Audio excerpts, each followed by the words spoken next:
भाई अगर उस रात में भागने में 5 सेकंड और लेट कर देता तो आज मैं तुम्हारे सामने होता ही नहीं। और एंड में क्या हुआ ये जान के तुम शॉक्ड हो जाओगे, सो एंड तक बने रहना, ओके। तो यार बात है आज से 5 साल पहले की, मैं लगभग 11 या 12 साल का होऊंगा। ठीक, और उसमें शादी का सीजन चल रहा था। ठीक है, तो गांव में एक शादी पड़ी हुई थी और घर वाले बोले थे कि शादी में से जल्दी घर आ जाना, ज़्यादा लेट मत करना। और मैं वहाँ शादी में ज़्यादा ही इन्वॉल्व हो गया था, इसलिए मुझे आने में थोड़ा रात हो गया।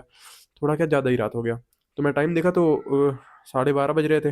ठीक, अब मैं घर पे आके बाहर से दरवाज़ा नॉक नॉक करता हूँ, बाहर से आवाज़ लगाता हूँ, मम्मी दरवाज़ा खोलो। ठीक, फिर अंदर से आवाज़ आती है, दरवाज़ा नहीं खुलेगा, बाहर ही रहो। ठीक, फिर मैं वहाँ पे बैठ जाता हूँ।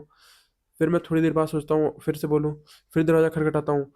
फिर अंदर से आवाज़ आती है, एक बार में समझ में नहीं आता।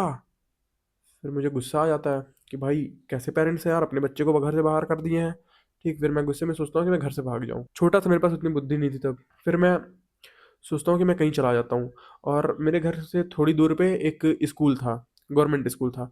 तो मैं दीवार कूद के उस स्कूल में चला जाता हूँ। ठीक है, अब उस स्कूल में एक क्लास खुला हुआ था, मैं उसमें बैठ के अपने कीपैड वाले फ़ोन में वो खेलने लगता हूँ, स्नेक वाला गेम खेलने लगता हूँ। ठीक है, अब मैं बहुत ज़्यादा सैड था और दिमाग में कुछ-कुछ चीज़ें सोचे जा रहा था, गेम भी खेले जा रहा था। फिर मुझे पता ही नहीं चलता कि कब मैं सो जाता हूँ। फिर जब मेरी आँख खुलती है तो मैंने टाइम देखा, 2:40 हो रहे थे। फिर मुझे रिग्रेट होता है कि यार ये मैं क्या कर दिया? मैं चलता हूँ घर पे वापस, नहीं तो मम्मी मतलब घर वाले बहुत डाँटेंगे। तो भाई जब मैं वापस घर आ रहा होता हूँ, दीवार जैसे कूदता हूँ तो बाहर एक कार खड़ी होती है। उस कार के बाहर 3 लोग खड़े होते हैं। ओके।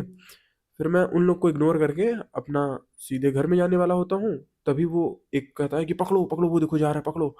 अब भाई वो एक बंदा आता है, मुझे पकड़ लेता है तेजी से। अब मुझे पकड़ कर वो अपने साथ ले जाता है, अपने साथ कार में बैठा लेता है और मैं बोल रहा हूँ मुझे बचाओ। उतनी भाई मैं छोटा था, उतनी बुद्धि नहीं थी मेरे पास, समझ रहे हो।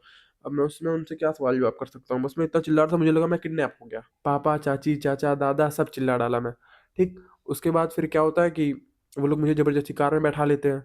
अब कार में बैठा के ले जा रहे थे, अब मुझे डर था कि ये लोग शायद मेरी किडनी निकाल लेंगे, मेरे लंग्स निकाल लेंगे और उसको बेच के पैसा कमा लेंगे। और फिर वो लोग मुझे थोड़ी दूर तक ले जाते हैं, शायद उनका यही इरादा था। और मैं सोचता हूँ कि मैंने दाँत से तेज़ से काट के भाग जाऊँ, बट फिर मुझे याद आता है कि मैं वेजिटेरियन हूँ। ओके, फिर क्या हुआ कि उस उनमें से एक बंदा कहता है कि ये चिल्ला ज़्यादा रहा है, इसे मार देते हैं। फिर मैं बोला कि अच्छा सॉरी सॉरी, अब नहीं चिल्लाऊँगा, मुझे मत मारना, अब नहीं चिल्लाऊँगा मैं। ठीक, फिर वो बोलते हैं हाँ ठीक, तब शांत रहो। फिर मैं चुप हो जाता हूँ। फिर वो मुझसे पूछता है कि अपने पापा का नंबर दो। फिर मुझे लगता है कि मेरे पापा से फ़ोन करके पैसा माँगेगा, तो मैं कह देता हूँ कि वो उनका नंबर नहीं याद है मुझे। जिस बंदे से मैं बोला, वो बंदा बोला कि ये तो किसी काम का नहीं है, इसे मार देते हैं। फिर मैं बोला मुझे याद है।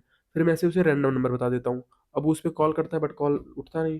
तो वो गुस्से में आके अपने पास से चाकू निकालता है मुझे मारने के लिए, और ये चाकू लाकर मेरे गले के पास रखता है। और जैसे ही वो चाकू लाके मेरे गले के पास रखता है, तभी एक तेज से चिल्लाने की आवाज़ आती है, उठो सुबह हो गया है, स्कूल जाना है, ब्रश करो।